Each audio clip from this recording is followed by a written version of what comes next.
ආයිබෝවන් මුදැසනක් සියලු දෙනාට. ඔබට පේන්නේ මේ කඳු බෑවුම් සහිත ඉඩමක වගා කරලා තියෙන අලුත් කුරුඳු වගාවක්. මේ වගාව ආරම්භ කළා වසර එකහමාරක් ගත වුණු තැන.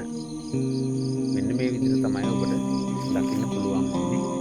ඉතින් අවුරුදු එකහමාරකට කොච්චර වර්ධන වේගකින් මේ කුරුඳුක් වර්ධනය වෙලා තියෙනවා කියලා බලා ගන්න පුළුවන්. වසර එකහමාරයි මේ වයස.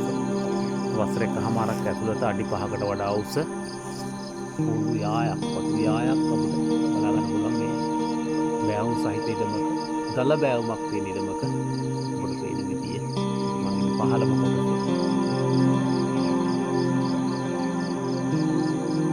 කොහොම කොළ පැහැයට හුරු අඳුර ඉරුරු ලස්සන ප්‍රතුනක් බලා ගන්න පුළුවන්. ඔබට පේන්නේ ඒ පැලපිරිඳක තියෙන ස්වභාවය. ඒ වර්ධන වේගය වැඩි වෙන්න හේතුව තමයි මේවට සේලාවට ඕරේ නිසා මේ ඉතින් වල් ඉවත් කිරීම බලන්න මේ පැල පඳුරක මේ පැකට් දෙකක් එක පඳුරක හිටවල තියෙනවා. පඳුරක් විදිහට ඒක උදා පැල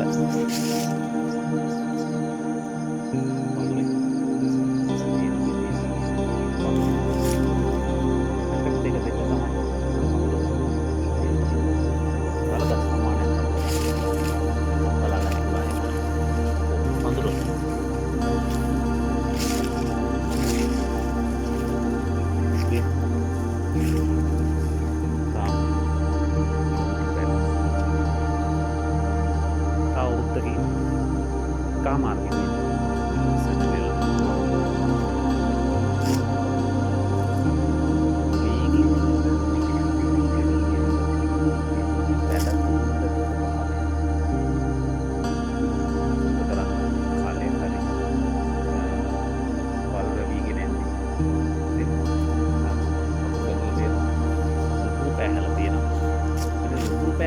පස්සේ මේ විදිහ තමයි තියෙන්නේ.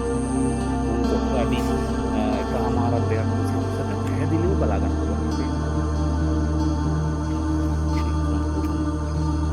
මුල පැහැල තියෙන. පැහැල වඳුරු බැලුවා. අවුරුදු දෙකමාරකට පස්සේ මෙච්චර වර්ධනයක් බලා ගන්න පුළුවන්. හරියට නඩත්තු කරනවා නම් අපි ඉදම හරියට නඩත්තු වීදුවේ මේම පැහැදිලිව ඉදමක් සංවර්ධනය කර ගන්නවා නම් අලුතෙන් වගා කරන අයට ප්‍රයෝජනත්වය දැක්වෙනවා. නැවත වීඩියෝ එකකින්